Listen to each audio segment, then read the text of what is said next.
I lay hidden beneath the bed, grinning to myself as I counted each breath, convinced this would become the silliest and most tender prank of our married life. I'm telling you this now in a quiet voice, as if it's still long past midnight.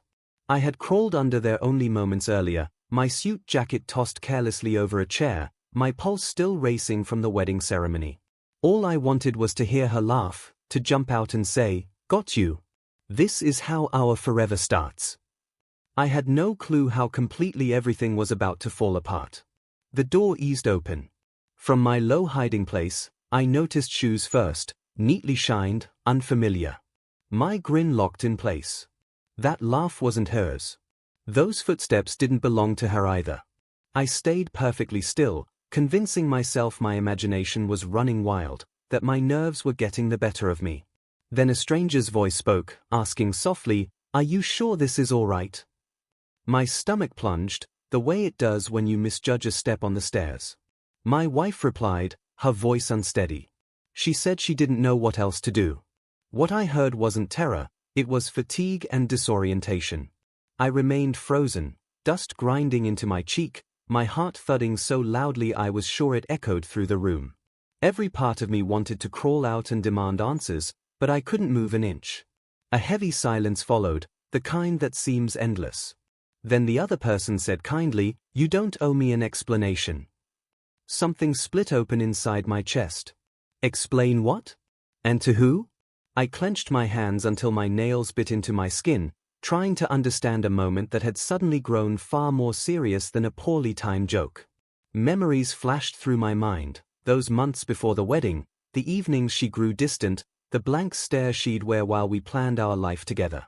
I remembered asking her, "Are you okay?" and how quickly she'd smiled back, brushing it off. "Just exhausted." I accepted that answer because love convinces you to believe the least painful version of the truth. Lying there, I understood how unaware I'd been. The voice spoke again, quieter this time, telling her she deserved to be truthful with herself. My wife exhaled deeply, like someone releasing a breath held for years. "I know," she murmured. In that instant, fear left me, replaced entirely by heartbreak.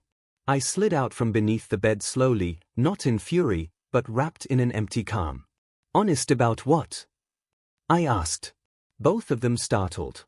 My wife's color drained instantly. The other woman, a counselor, as it turned out, wearing a plain dress, stepped back and raised her hands. She explained quickly that she'd been asked to come, that my wife had been struggling. My head spun. "Tonight?" I asked, my voice cracking despite my attempt to steady it. "Our wedding night." Tears filled my wife's eyes immediately. She admitted she had panicked, that she hadn't known how to tell me she wasn't okay. She thought ignoring it would make it disappear. She gave a short, bitter laugh. It hadn't. We sat across from each other on opposite sides of the bed while the counselor quietly excused herself. My wife stared down at her hands. She told me she loved me, but that she didn't love herself. She'd been afraid that revealing how lost she felt would destroy my life. I swallowed hard before responding. "And hiding it didn't damage anything?" I asked, not cruelly, just truthfully. She shook her head as tears fell. She said she'd been wrong, that she believed pretending would turn her into the partner I deserved. The silence between us weighed more than any argument we'd ever shared. That was when I understood that loving someone isn't only about choosing them, it's also about choosing yourself. That night didn't unfold the way we'd imagined. There was no joy, no celebration, just two people facing the truth together for the first time. I didn't shout. I didn't leave. All I said was that I wished she'd trusted me enough to tell me earlier. She nodded, crying, and said she wished the same. The weeks that followed were difficult. We delayed our honeymoon. We talked constantly, sometimes through tears, sometimes through long, aching silences. Some days felt full of possibility. Other days felt like we were trying to rebuild a home on a broken foundation. At least now, we could see the cracks clearly. Friends wondered why we didn't look like blissful newlyweds. We smiled and blamed exhaustion. The reality was far more complicated. Healing always is.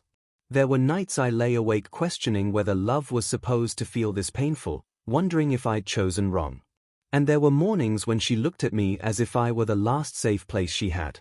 Eventually, months later, we made a decision, not because it was comfortable, but because it was honest. We stepped back and gave each other room to grow on our own. The pain of that choice cut deeper than the shock I felt under the bed, but it was a clean hurt, not a concealed one. Sometimes I still think about that moment in the darkness, waiting to surprise the woman I loved.